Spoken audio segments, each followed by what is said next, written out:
Om Swastiastu, pemirsa Bali TV, dimanapun Anda berada, kembali saya Nyoman Winata, Redaktur Pelaksana Harian Bali Pos, menjumpai Anda ya, seperti biasa dalam Bali Pos Talk. Nah, kali ini saya akan mewawancarai Bapak Direktur Utama Bank Pembangunan Daerah Bali, Bapak Nyoman Sudarmo, berkaitan dengan program pemulihan perekonomian Bali, kemudian bagaimana perkembangan terakhir dari kondisi BPD Bali sendiri ya, karena kemarin kita dengar baru habis ada RUPS dan tentu catatan-catatan prestasi kira-kira yang sudah dicatatkan oleh BPD Bali ini juga perlu untuk kita informasikan kepada masyarakat. Kita sapa dulu narasumber kita. Om Swastiastu, Pak Dirut. Om Swastiastu, Pak Winata, pemirsa Bali TV.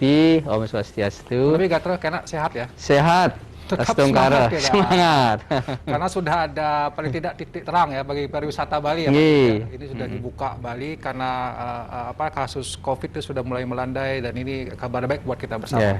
Lalu kita mulai dengan perkembangan terakhir mungkin dari BPD Bali. Kita sudah masuk di awal kuartal pertama ya tahun 2022. Tentu tahun 2021 sudah dievaluasi. Seperti apa kondisi BPD Bali hingga hari ini, Pak? Terima kasih Pak Winata, pemirsa Bali TV. Pertama-tama menyampaikan ucapan selamat Hari Raya Nyepi Tahun Baru Saka 1144 walaupun dah lewat. Semoga alam dan semesta dan isinya semakin damai dan bisa kembali sebelum Covid. Tentunya ini harapan kita bersama-sama. Pak Winata yang kami hormati, pemirsa, kami dapat sampaikan bahwa memang benar bahwa kemarin kita sudah menyelesaikan untuk RUPS tahunan, tahun buku 2021 ya. Kita membagikan kurang lebih 411 miliar dividen kepada pemegang saham, pemerintah Provinsi Bali dan kabupaten kota yang ada di Bali selaku pemegang saham. Dan tentunya ini berkat dukungan daripada seluruh stakeholder termasuk masyarakat dan nasabah Bank PD Bali dimanapun berada. Dan dividen yang kita bagikan ke pemerintah daerah tentunya akan berguna untuk pembangunan di daerah Bali khususnya baik itu fisik maupun non fisik dan lain-lainnya. Tentunya kami mengajak seluruh lapisan masyarakat Bali mari bersama-sama menggunakan produk dan layanan Bank PD Bali karena ini Bank PD Bali satu-satunya bank milik masyarakat Bali, milik pemerintah kabupaten kota dan provinsi yang perlu kita terus kembangkan untuk bisa memutar ekonomi di Bali dan menumbuhkan perekonomian Bali yang sampai dengan 2021 kan masih kontraksi. Masih kontraksi. Tentunya harapan kita bersama tentunya Bank PD Bali sebagai salah satu partner untuk lembaga keuangan bisa memberikan support atas hal tersebut. Dan kami sampaikan bahwa sampai dengan saat ini kami Bank PD Bali dipercaya oleh pemerintah pusat untuk tetap menyalurkan kredit usaha rakyat. Sampai dengan tahun 2022 kita ditetapkan plafon 914 miliar. 914 miliar dan KUR ini kan sebenarnya bunganya 6%, kemudian ada lagi tambahan subsidi bunga dari pemerintah sampai Juni ini lagi 3%. Sehingga sebenarnya yang dibayar dari nasabah kan 3%, karena ada tambahan subsidi bunga lagi dari pemerintah. Tentunya kami mengajak masyarakat yang mulai untuk bisa menggerakkan ekonomi ini, apalagi telah dibukanya pariwisata Nusantara dan terbuka asing yang kemarin. Yang sudah penerbangan secara langsung dari Australia kita dengar, kemudian dari Singapura, dan kemudian kita doakan bisa berkembang sehingga bisa kembali wisatawan mancanegara bisa menikmati fasilitas-fasilitas yang ada di Bali dan bisa menumbuhkan perekonomian Bali terutama UMKM. Fokus kami masih di UMKM. Fokus tetap di UMKM. Fokus kami tetap UMKM dan sampai dengan Februari porsi kredit UMKM kami itu 45% dari total kredit. 45% ya? 45%. Dan harapan dari pemerintah Pak Jokowi dan juga ada ketentuan dari BI bahwa sampai 2024 perbankan diharapkan menyalurkan kredit kepada porsi UMKM sebesar 30%. 30%? Iya, tapi kita sudah 45% sudah ya? 45%, namun ini kan tetap kita tingkatkan karena kan Bali khususnya mempunyai kapasitas dan resources atas UMKM ini cukup besar. Dan ini yang kita harus kerjasamakan terus kepada pemerintah daerah selaku pembina juga teknis di lapangan tentunya mendorong pelaku-pelaku usaha termasuk startup untuk bisa kita fasilitasi untuk di pembiayaan dengan kredit usaha rakyat.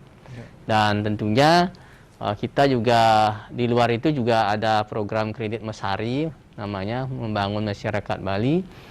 Dari situ kita memberikan benefit tambahan dengan subsidi tambahan iuran BPJS Tenagakerjaan selama 12 bulan. Sehingga kalau terjadi kematian, kecelakaan kerja itu kan di-cover oleh BPJS Tenagakerjaan. Tentunya inilah program-program unggulan kami. Sehingga di tahun 2021 kemarin BPD Bali mendapatkan salah satu penghargaan sebagai bank pendukung UMKM terbaik untuk buku 1 dan 2 dari BI, dan di awal Januari kemarin kita diserahkan kembali penghargaan dari Kementerian Perekonomian sebagai bank penyalur KUR terbaik untuk Bank BPD Bali seluruh Indonesia. Bank BPD seluruh Indonesia. Ya, inilah ya, seluruh Indonesia, seluruh Indonesia. Sehingga peran serta kami Bank BPD Bali sesuai visi memang untuk pengembangan UMKM dan ekonomi Bali yang berkelanjutan. Apalagi Pak Gubernur sudah mencanangkan peta jalan ekonomi Bali yang baru, yaitu ekonomi kreatif Bali dengan 6 sektor, yaitu perikanan, peternakan, kemudian industri, kemudian IKM UMKM, kemudian ada industri kreatif dan digital, dan terakhir pariwisata. Tentunya kolaborasi 6 sektor ini terus bisa kita padukan dan Bank BPD Bali menyiapkan atas hal tersebut. Di luar memang fasilitas kredit lainnya yang sesuai dengan kebutuhan daripada masing-masing segmen ekonomi yang ada di Bali. Mungkin demikian, mungkin program kita sudah lengkap ya. Jadi program UMKM sudah BPD Bali menjadi yang terbaik ya penyalur. Nah, persoalan kemudian ini sekali lagi karena memang sudah ada titik cerah lah. Kita mudah-mudahan tidak naik lagi kasus COVID di Bali gitu ya, karena sudah dibuka, tidak ada PCR lagi, terutama yang domestik. Kalau yang negeri masih. Nah, ini kan semacam menjadi pemicu nanti ke depannya. Nah, apakah akan ada upaya-upaya yang lebih agresif lagi tidak dari BPD untuk bagaimana mempercepat lah kebangkitan perekonomian Bali, Pak Dir? Sesuai dengan arah kebijakan bank, yaitu rencana bisnis bank, kita menargetkan tahun 2021 ini kredit bisa tumbuh di 8% masih, karena asumsi kita kan ekonomi Bali bisa tumbuh di 5% kan. Kita 5%. Masih mengikuti arah kebijakan daripada Bank Indonesia, pemerintah dan OJK, kisaran pertumbuhan kredit plus minus 1% dari 7% dasar yang dihitung, sehingga kita menetapkan di 8%. Tentunya kita akan melihat pergerakan ini, dan sebenarnya di triwulan keempat 2021 itu kan bagus sebenarnya. Pertumbuhannya cukup bagus, kemudian tiba-tiba ada Omikron. Ini yang mulai turun lagi. Mudah-mudahan ini dengan adanya kebijakan pemerintah untuk mempercepat booster, termasuk target dari pemerintah Provinsi Bali, dan juga angka positif daripada masyarakat yang COVID-19 setiap hari sudah mulai terus menurun, yang kita terus lihat. Dan juga jalanan sudah mulai macet, tandanya pergerakan mobilisasi masyarakat. Dengan adanya mobilisasi masyarakat, pasti kan ada kebutuhan.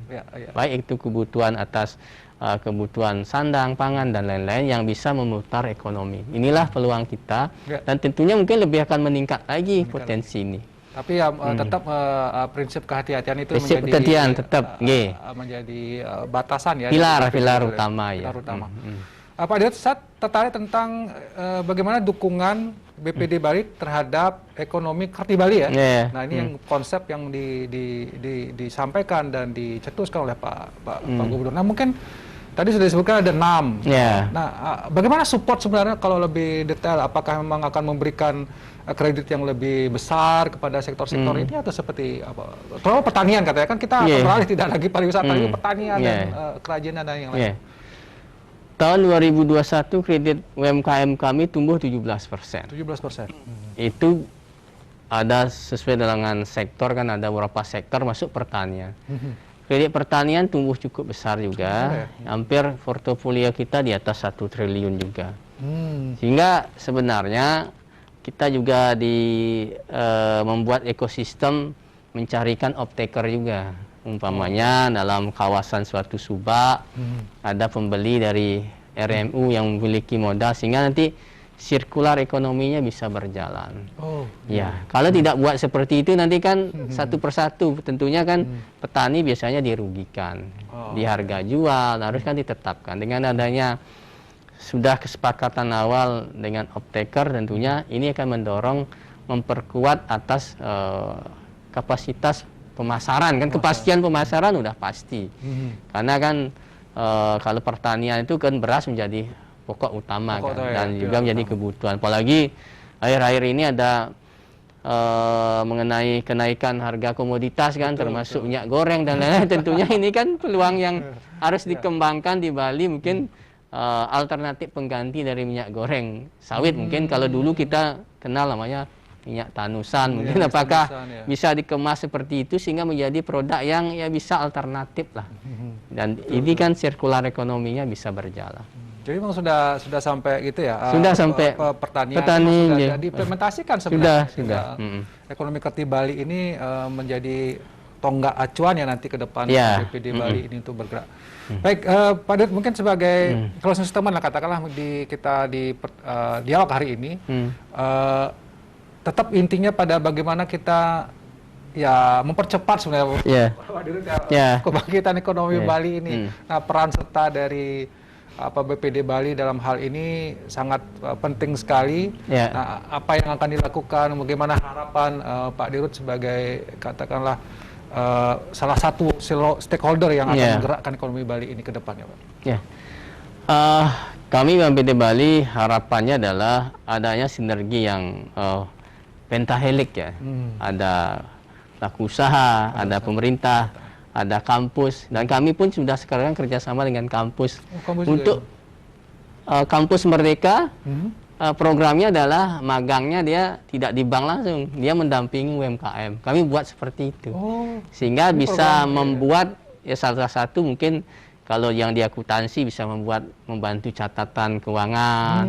Kemudian kalau yang di tempat lain bisa membuat digitalisasi marketing, kemasan dan lain-lain. Itu yang kita didik. Artinya begini, kalau misalnya ada kampus yang ingin magang di BPD Bali, tidak di banknya, tapi disebar ya di UMKM gitu. Angka cerdas saya kira.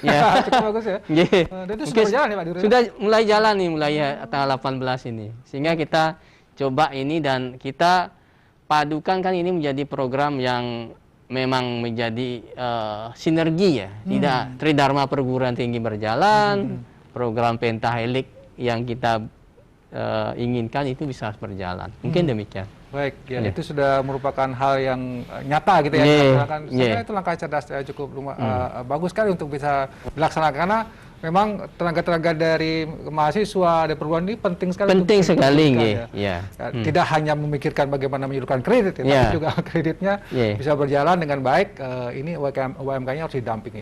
Baik, demikian tadi dan saya kira sudah banyak upaya yang dilakukan oleh BPD Bali dalam hal ini dan prestasi sudah banyak dicatatkan menjadi yang terbaik di antara BPD seluruh Indonesia. Tentu ini bukan prestasi yang